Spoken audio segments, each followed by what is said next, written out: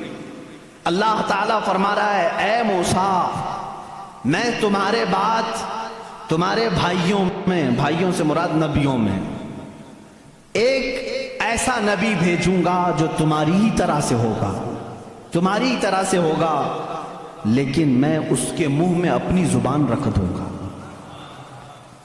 اور دوسری آیت آتی ہے کہ وہ فاران کی چوٹیوں سے چمکے گا۔ یہ فاران کیا ہے؟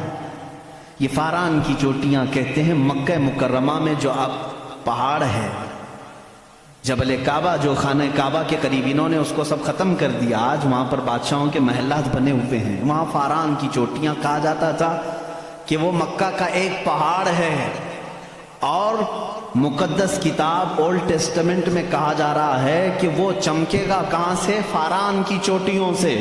اب میں اس کی طرف آتا ہوں۔ بیچارے عیسائی کہنے لگے کہ یہ جو بشارت آئی ہے موسیٰ علیہ السلام کو، اس سے مراد ہمارے نبی عیسیٰ علیہ السلام ہے۔ یہ منہ میاں مٹھو بنتے ہیں۔ اس طور پر اللہ نے کیا فرمایا؟ اے موسیٰ، میں تمہاری ہی طرح ایک رسول بھیجوں گا۔ تمہاری ہی طرح سے مراد کیا ہے؟ عیسیٰ علیہ السلام موسیٰ علیہ السلام کی طرح بالکل نہیں تھے، کیونکہ موسیٰ علیہ السلام کی ماں بھی تھے، باپ بھی تھے۔ عیسیٰ علیہ السلام کی صرف ماں ہے اور باپ نہیں ہے۔ اگر ماں اور باپ والا کوئی رسول ہے تو وہ محمد عربی صلی اللہ علیہ وسلم، میرے آقا کی ماں بھی ہیں، باپ بھی ہیں۔ موسیٰ علیہ السلام کی طرح عیسیٰ علیہ السلام نہیں ہو سکتے۔ یہ میں کرسچن سے کہہ رہا ہوں، عیسائیوں سے کہہ رہا ہوں، جو یہ کہتے ہیں کہ موسیٰ کی بشارت میں ہمارے نبی کا ذکر آیا ہے۔ میں کہہ رہا ہوں نہیں، اس لیے کہ موسیٰ علیہ السلام کی شادی بھی ہوئی تھی، بچے بھی ہوئے تھے۔ عیسیٰ علیہ السلام کی شادی بھی نہیں ہوئی، بچے بھی نہیں ہوئے، وہ 33 سال کی عمر میں آسمانوں پر اٹھا لیے گئے۔ لیکن اگر موسیٰ علیہ السلام کی طرح شادی اور بچے والا کوئی رسول ہے، وہ محمد عربی صلی اللہ علیہ وسلم۔ شادی بھی کیا ہے آپ نے، بچے بھی فرمائے۔ اور دوسری آیت جو موسیٰ علیہ السلام سے یہ کہی گئی کہ وہ فاران کی چوٹیوں سے چمکے گا، میرے عزیزو، اس کا مصداق کوئی دوسرا نبی ہو ہی نہیں سکتا۔ میں آپ کو تاریخ بتاؤں، فاران کہاں ہے؟ مکہ میں ہے۔ آدم علیہ السلام سے لے کر حضور اکرم صلی اللہ تعالیٰ علیہ وسلم تک 1,24,000 کم و بیش نبی آئے، لیکن ان میں سے ایک بھی نبی مکہ میں نہیں پیدا ہوئے سوائے محمد رسول اللہ۔ کوئی نبی مکہ میں نہیں پیدا ہوئے، صرف محمد عربی صلی اللہ علیہ وسلم۔ میرے آقا صلی اللہ علیہ وسلم 40 سال تک مکہ مکرمہ میں خاموش رہے، اپنے اخلاق و کردار کو اظہار کرتے ہوئے، لیکن 40 سال کی عمر کے بعد جب اللہ کی وحی آئی، قرآن کی آیتیں آئی، تو سب سے پہلے میرے آقا صلی اللہ علیہ وسلم نے پورے مکہ والوں کو ایک دعوت دے کر جمع کیا تھا۔ کہاں جمع کیا؟ یہی فاران کی چوٹیوں میں۔ یہ پہلا مجمع ہے، پہلا جلسہ ہے میرے آقا کا۔ اسی جلسے میں میرے آقا نے سب سے پہلی مرتبہ یہ اعلان کیا، اے مکہ والو، میں محمد اللہ کا آخری رسول آخری رسول ہوں۔ حضور اکرم صلی اللہ تعالیٰ علیہ وسلم کا یہ فرمان عالی شان ہی، جس کو موسیٰ علیہ السلام کی تورات میں کہا گیا کہ وہ فاران کی چوٹیوں سے چمکے گا، الحمدللہ وہ رسول فاران کی چوٹیوں سے جو چمکا وہ آج تک چمک رہا ہے۔ چمک تجھ سے پاتے ہیں سب پانے والے، میرا دل بھی چمکا دے چمکانے والے، برستا نہیں دیکھ کر ابر رحمت، بدوں پر بھی برسا دے برسانے والے۔ یا رسول اللہ میں مجرم ہوں آقا، مجھے ساتھ لے لو کہ رستے میں ہیں جا بجا تھانے والے، ہمارے تو روڈ پر ہی گئے۔ بہرحال یا رسول اللہ ہم کو اپنے ساتھ لے لیں، جا بجا ہے تھانے والے تو سمجھتے ہوں گے، اعلیٰ حضرت نے شعر میں ذکر فرمایا۔ بہرحال ایک اولڈ ٹیسٹمنٹ کی ایک ہی بات میں نے کہی، جیوز سے یہ پوچھیں جا کر کے کہ یہ ذکر آیا ہے موسیٰ کے بعد ایک نبی آنے والے، وہ کون سے نبی ہیں؟ ان کی یہ صفت بیان کی گئی ہے ڈیوٹرونومی استثناء میں، اولڈ ٹیسٹمنٹ میں یہ ذکر آیا ہے، وہ کون ہے، وہ کون سا رسول ہے، آخر تم ہی بتا دو۔ وہ آج تک نہیں بتائیں گے، وہ کہتے ہیں کہ شاید آنے والا ہے، اس رسول کے بعد اب کون اور آنے والا ہے؟ اب کون آنے والا ہے؟ چلو اس کو نہیں مانتے، دوسری بات میں کہتا ہوں، سلیمان علیہ السلام کو بھی بہت مانتے ہیں۔ کون؟ جیوز، یہودی، جن کو انگلش میں سولومن کہا جاتا ہے۔ سولومن، حضرت سلیمان علیہ السلام کو یہ سولومن کہتے ہیں۔ ایک کتاب یہودیوں کے پاس اور مقدس ہے، songs of Solomon. Songs of Solomon کا مطلب حضرت سلیمان علیہ السلام جو مناجات کرتے تھے اللہ کی بارگاہ میں، وہ اشعار ہوتے تھے عبرانی زبان کے، جیسے ہم کہتے ہیں یا الہی رحم فرما مصطفیٰ کے واسطے، یہ دعا ہے نا۔ سلیمان علیہ السلام اس طرح دعائیں جو کرتے تھے وہ سارے انہوں نے اس کو سانگس کہا ہے، اور اس کو جمع کیا گیا ہے سانگس آف سولومن نام سے۔ اس میں تو شک کی گنجائش ہی نہیں، شک کی گنجائش ہی نہیں، کیونکہ حیرت اس بات کی ہوگی وہ عبرانی زبان جس کو آج ہیبرو کہتے ہیں، اسرائیل میں آج بھی بولی جاتی ہے۔ یہ اسرائیل جو دیکھ رہے ہیں نا آپ، جو ناسور ہے، کینسر کا پھوڑا ہے پورے دنیا کے بیچ میں، یہی اسرائیل کی بات میں کر رہا ہوں۔ یہ آج بھی جو بولی بولتے ہیں وہ ہیبرو ہے، ہیبرو اس کو عبرانی کہتے ہیں۔ اس زبان میں آج بھی سانگس آف سولومن، حضرت سلیمان علیہ السلام کے مناجات میں یہ لکھا گیا ہے، سب سے پیارا، سب سے مبارک، سب سے شان والا، جس کی اللہ کے ہاں پہنچ ہے، جس کی اللہ کے ہاں مرتبت ہے، اس کا نام محمد ہے۔ یہ کون کہتا تھا؟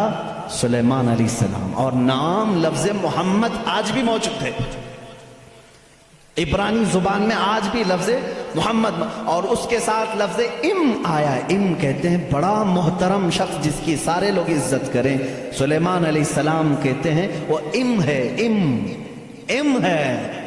ام کا مطلب ہیبرو میں ہے سب سے زیادہ عزت والا، اور سلیمان علیہ السلام نے وہ کر کے بھی دکھایا۔ وہ تخت پر جو بیٹھتے تھے سلیمان علیہ السلام، اس تخت کو جب آپ حکم دیتے ہواؤں میں اڑ تو وہ اڑنے لگ جاتا، جہاں کا آپ کو سفر کرنا ہوتا آپ سفر کرتے تھے۔ اور وہ تخت ایسا نہیں کہ ایک اڑن تشتری ہے چھوٹی سی، بلکہ اتنا بڑا تخت تھا کہ آپ کے دائیں جانب 500 نبی اس زمانے کے بیٹھتے تھے، بائیں جانب 500 اولیاء امت بیٹھتے تھے، اور وہ تخت جب اڑتا آسمانوں پر ہواؤں کو اللہ نے ان کے لیے مسخر کر دیا تھا، اور وہ جس طرف حکم کرتے اڑتا تھا۔ ایک مرتبہ یہ بھی اسرائیلی روایات میں بھی موجود ہے، سلیمان علیہ السلام اڑتے ہوئے جا رہے تھے یہی تخت پر بیٹھے ہوئے، اچانک آپ نے تخت کو نیچے اترنے کا حکم دیا اور سارے لوگوں سے کہا پیدل چلو۔ تخت اٹھا کر لے جایا گیا، پیدل چلنے لگے، بہت لمبا عرصے تک، لمبی مسافت پیدل چلنے کے بعد پھر آپ سوار ہوئے، پھر سب کو سوار کر لیا، پھر ہوا کو کہا کہ اس تخت کو اڑا لے جائے فلاں سمت میں۔ مصاحبین نے پوچھا اتنا لمبا، یہ اتنی لمبی مسافت آپ نے پیدل چلایا صرف ورزش کرانے کے لیے نہیں؟ سلیمان علیہ السلام نے جواب دیا میں اس لیے تخت کو نیچے اتار دیا کہ یہ وہ زمین ہے جہاں آخری نبی آنے والا ہے، وہ مدینہ طیبہ تھی، وہ رسول کریم صلی اللہ علیہ وسلم کی آخری آرام گاہ تھی، جہاں سے اوپر اڑ کر جانے کو بھی سلیمان علیہ السلام نے بے ادبی تصور کیا، اور اسی لیے وہ اپنے سانگس میں یعنی اپنے مناجات میں جو حضور صلی اللہ علیہ وسلم کے ساتھ لفظ ذکر کرتے ہیں وہ لفظ ام ہے، یعنی دنیا جس کی سب سے زیادہ احترام کرے وہ محمد عربی صلی اللہ علیہ وسلم ہے۔ آؤ جیوز، آؤ یہودیو، پڑھو اس چیز کو کہ محمد عربی صلی اللہ علیہ وسلم کا ذکر سلیمان علیہ السلام نے کیا ہے، موسیٰ علیہ السلام نے کیا ہے۔ اب آتے ہیں، یہ تھوڑی سی جھلک ہے عیسائیوں کے اس دین میں جس کو آپ کرسچینٹی کہتے ہیں، کرسچن ہیں، ان لوگوں کا کیا دین ہے، کیا مذہب ہے، انٹروڈکشن کے لیے بڑا وقت لگ جائے گا۔ عیسیٰ علیہ السلام کے یہ پیروکار ہیں، عیسیٰ علیہ السلام کو یہ جیزس کہتے ہیں، اور اس کو یسوع مسیح بھی کہا جاتا ہے اردو میں، جیزس۔ لیکن عیسائی بعد میں چل کر کے گمراہ ہوئے، شروع کے عیسائی گمراہ نہیں تھے۔ عیسیٰ علیہ السلام آئے دنیا میں اللہ کے رسول بن کر، اور جن لوگوں کو بھی عیسیٰ علیہ السلام نے تبلیغ کی وہ حق کی تبلیغ تھی، اللہ ایک ہے، میں اس کا نبی ہوں۔ لیکن بعد میں چل کر کے ہوا کیا، کچھ عیسائی گمراہ ہوئے، ان کو گمراہ کرنے والے بھی یہودی تھے۔ یہودی عیسیٰ علیہ السلام کو مانتے نہیں تھے، وہ گالیاں دیتے تھے، حضرت عیسیٰ علیہ السلام کے متعلق برے برے جملے کہتے تھے، کیونکہ وہ بغیر باپ کے پیدا ہوئے، لیکن وہ اللہ کی مشیت تھی، حکم تھا. لیکن مریم، سیدہ بی بی مریم جن کو عذرا کہا گیا ہے، ان کو کسی مرد نے چھوا نہیں، کبھی زندگی میں چھوا نہیں، لیکن پھر بھی وہ حاملہ ہوئی. کسی مرد سے نہیں، کسی نے ان کو ٹچ نہیں کیا. اللہ رب العزت نے جبرائیل علیہ السلام کو صرف حکم دیا، پھونک مارو. جبرائیل علیہ السلام نے پھونک دیا اور وہ حاملہ ہوئی. اسی لیے عیسیٰ علیہ السلام کو روح اللہ کہا جاتا ہے. روح اللہ کہا جاتا ہے، وہ اللہ کی نشانی ہے. لیکن بعد کے عیسائی گمراہ ہوئے، یہ کیا کہنے لگے، نہیں ان میں آ کر کے بھی انہوں نے ہی شرپسندی پھیلائی یہودیوں نے کہ نہیں، عیسیٰ جو ہے وہ در حقیقت خدا کا بیٹا ہے، مریم خدا کی بیوی ہے اور عیسیٰ بیٹے ہیں. اس لیے کچھ لوگ ٹرائنیٹی کے قائل ہو گئے، تثلیث جس کو کہتے ہیں، تین خداؤں کو ماننا. یہ عیسائیوں کے دین میں آ گیا، یہ تین خدا ماننے لگ گئے. ایک اللہ کو بھی مانتے ہیں، دوسرے روح مقدس کو بعض لوگ، اور بعض لوگ بی بی مریم کو خدا کہتے ہیں، تیسرے حضرت عیسیٰ علیہ السلام جیزس گاڈ کہتے ہیں. مریم کو میری کہتے ہیں، میری بھی گاڈ ہے. اور اللہ رب العزت کو یہ فادر کہتے ہیں، گاڈ فادر کہتے ہیں. بہت سارے مسلمان یہ جملہ یوز کرتے ہیں، وہ ہمارے گاڈ فادر ہے، فلاں گاڈ فادر ہے. ہرگز نہ استعمال کریں. اللہ کو باپ کہنا اسلام میں جائز ہی نہیں. وہ لم یلد ولم یولد، نہ اس سے کوئی پیدا ہوا نہ وہ کسی سے پیدا ہوا. ہمارا عقیدہ یہ ہے. لیکن عیسائی بعد میں گمراہ ہوئے اور وہ تین خداؤں کا عقیدہ رکھنے لگ گئے. اب میں آ کر کے چلتا ہوں آگے. عیسائیوں کو اگر میں بتاؤں کہ تمہارے دین میں اصل بات کیا ہے جو عیسیٰ علیہ السلام کہہ گئے، جو آج تم نہیں کر رہے ہو، وہ صرف یہی بات ہے. عیسیٰ علیہ السلام اپنے حواریین سے کہتے ہیں، میں تمہیں ایک ضروری بات سناتا ہوں جس کو سننا ضروری ہے. اس کا حوالہ بھی میں دے دوں. یہ کہاں ہے، یہ بات کہاں ہے، کیونکہ میری باتوں کا ہو سکتا ہے ری ویریفیکیشن ہو، کراس ویریفیکیشن ہو، اور معلومات کرنے کے لیے میں آپ کو حوالہ دیتا ہوں، ریفرنس دیتا ہوں. عیسائیوں کی جو مقدس کتاب ہے اس کو نیو ٹیسٹمنٹ کہتے ہیں، بائبل بھی کہتے ہیں. اولڈ ٹیسٹمنٹ جو تورات ہے، نیو ٹیسٹمنٹ جو بائبل ہے. آپ سب کو یہ نالج ہونی چاہیے، معلومات ہو. عیسائیوں کی یہ مقدس کتاب بائبل، یہ ایک نہیں ہے، یہ چار ہے. چار حصے ہیں اس کے، کیونکہ عیسیٰ علیہ السلام کے 4 شاگردوں نے لکھا ہے. بائبل کے 4 نسخے آج بھی مارکیٹ میں ہیں. بائبل متی کی جس کو میتھیو کہتے ہیں انگلش میں، بائبل لوکا کی جس کو لوکیو کہتے ہیں، بائبل مرقس کی جو عربی میں کہہ رہا ہوں اس کو مارکیوس کہتے ہیں، اور یوحنا کی جس کو جان کہتے ہیں، جیسے جان جوزف کہتے ہیں، جان ابراہیم کو ابراہم کہتے ہیں. یہ تمام وہی الفاظ ہیں جن کو انگلش میں تبدیل کر دیا گیا ہے. بات بہت سوکھی تو نہیں ہو رہی ہے آپ کے لیے، یہ نالج کی ضرورت ہے. میں علم کے لیے یہ بات ضرور آج کرنا چاہتا ہوں. محمد ہمارے بڑی شان والے ہیں. میرے آقا صلی اللہ تعالیٰ علیہ وسلم کا تذکرہ آخر اللہ تعالیٰ پرانی کتابوں میں کیسے نہیں کرے گا؟ وہی اول ہیں، وہی آخر ہیں. تو اول ہمیشہ سے وہ اس کا وجود دنیا میں رہے گا ہی رہے گا. تو بائبل کے یہ جو 4 نسخے ہیں، اب ان 4 نسخوں میں سے میں سب کی بات نہیں کروں گا. جو بائبل یوحنا کی ہے جس کو جان کہتے ہیں، جان جو بائبل ہے اس کے اندر یہ تحریر ہے، یہ آیت ہے جس میں عیسیٰ علیہ السلام کہہ رہے ہیں، اے میرے حواریوں، اے میرے چاہنے والوں، میں تمہیں ایک وصیت کر کے جا رہا ہوں. وہ کرنا مجھے تمہارے لیے ضروری ہے کہ میرے بعد ایک رسول آئے گا جو تمہاری مدد کرے گا. لوگ مجھ پر الزام لگائیں گے، وہ میری پاکی بیان کرے گا. لوگ میری ماں کو برا کہیں گے، وہ میری ماں کو طاہرہ کہے گا، پاکیزہ کہے گا. اور میرے بعد ایک نبی آئے گا، تم سب اس کے انتظار میں رہنا اور اس کے انتظار میں رہنا اور اس کے تعاون میں رہنا. لوگوں نے پوچھا ہم اس کو کیسے پہچانیں، اس کو کیسے پہچانیں، وہ کہاں سے آئے گا، کیسے آئے گا؟ عیسیٰ علیہ السلام نے وہ بھی ہلکا کر دیا اور کہا اس کی ایک علامت یہ ہے، جب تک میں دنیا سے جاؤں گا نہیں وہ آئے گا نہیں. جب تک میں دنیا سے جاؤں گا نہیں وہ آئے گا نہیں. پوچھا کیوں؟